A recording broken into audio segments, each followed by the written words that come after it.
Most people believe they are in control of their lives. They think their decisions come from logic, values, and conscious choice. But Carl Jung, the legendary Swiss psychologist, believed something far more disturbing. He thought that a hidden part of the mind, one that most people refuse to see, silently controls their emotions, relationships, fears, desires, and even destiny. Jung called this hidden force the shadow. And according to him, the shadow does not disappear just because you ignore it. In fact, the more you deny it, the more power it gains over you.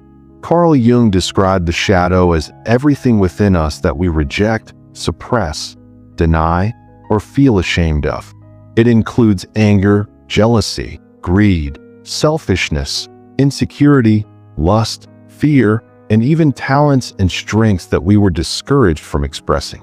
From childhood, we learn what is acceptable and what is not. We are praised for being polite, obedient, kind, and successful. We are punished or rejected for being aggressive, emotional, rebellious, or different.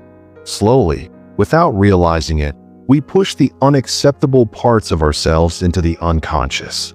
This is how the shadow is born. But here is the truth most people never hear. The shadow does not die in the unconscious. It waits, it observes, and eventually, it finds ways to express itself, often in destructive and unconscious ways. Jung famously said, "Until you make the unconscious conscious, it will direct your life, and you will call it fate." This single sentence explains why so many people feel trapped in repeating patterns they don't understand. Toxic relationships, self-sabotage, explosive anger, chronic anxiety, irrational jealousy. These are not random flaws. They are the shadow trying to be seen. One of the most dangerous ways the shadow controls your life is through projection. Projection happens when you see your own denied traits in others and react emotionally to them. The person who irritates you the most is often reflecting a part of yourself you refuse to acknowledge. If you despise arrogance, it may be because you suppress your own confidence. If you hate selfish people, it may be because you never allow yourself to put your needs first. If someone's success triggers jealousy or anger in you, it might be revealing an ambition you were taught to feel guilty about. This is why emotional reactions are never random.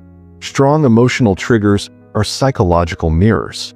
The shadow reveals itself not through calm thoughts, but through intense reactions. Rage, disgust, obsession, attraction, and hatred are signs that something inside you has been touched. Jung believed that what we deny in ourselves becomes our enemy in the outside world. We fight externally what we refuse to face internally. The shadow also controls your life through self-sabotage. Many people consciously want success, love, confidence, or freedom, but unconsciously feel undeserving of them. The shadow may hold beliefs like, "I'm not good enough. If I succeed, I'll be rejected," or "If I speak up, I'll be punished." These beliefs are often formed in childhood through shame, criticism, or emotional neglect. As adults, we don't remember the original wound, but we live out its consequences. This is why people procrastinate when opportunities arise. This is why they destroy good relationships. This is why they quit just before success. The shadow fears change because change threatens exposure. If you become successful, confident, or visible, the hidden parts of you may come into the light.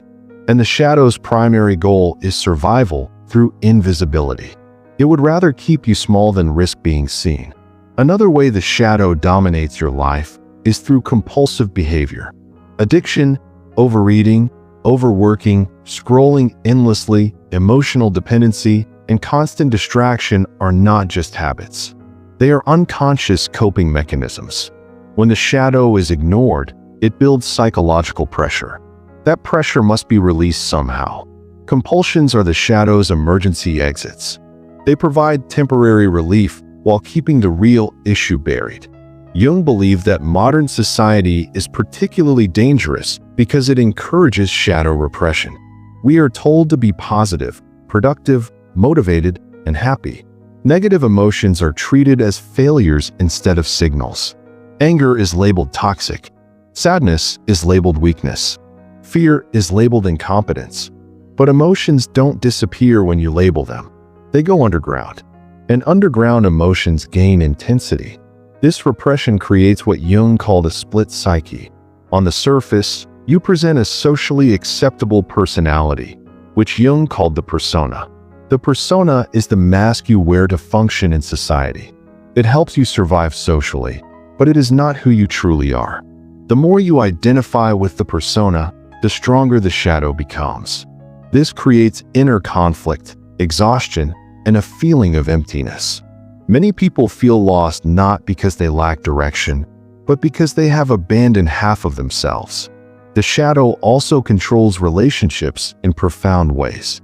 Jung believed that we unconsciously choose partners who activate our unresolved shadow material. This is why relationships feel intense, painful, addictive, or transformative.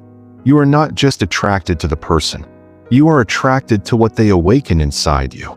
The traits you admire, desire, or resent in them often belong to your own unconscious. This explains toxic attraction. Someone who triggers your abandonment wound feels magnetic. Someone who dominates you mirrors your suppressed assertiveness. Someone emotionally unavailable reflects your own fear of intimacy. The shadow creates emotional drama not to punish you, but to force awareness. Relationships are one of the shadow's favorite battlegrounds because intimacy removes masks. Ignoring the shadow does not make you a good person. Jung warned that unexamined goodness is dangerous. When people repress their capacity for aggression, selfishness, or power, those traits don't disappear. They become passive-aggressive, manipulative, or morally superior. History has shown that the most destructive individuals are often those who believed they were purely righteous. Jung believed that true morality begins with self-knowledge, not denial. So how do you stop the shadow from controlling your life? Jung did not believe in destroying the shadow. He believed in integration. Integration means recognizing, understanding, and consciously relating to your shadow without letting it dominate you.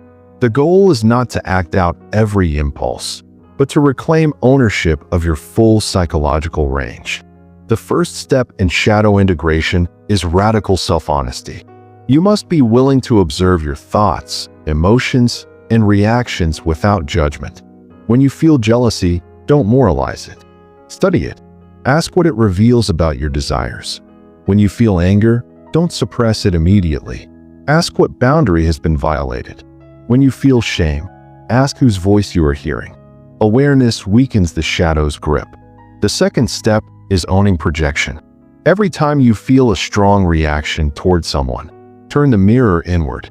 Ask yourself where this trait lives in you. This practice is uncomfortable, but it is liberating.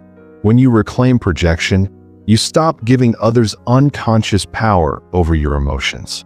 The world becomes less triggering because you are no longer at war with yourself.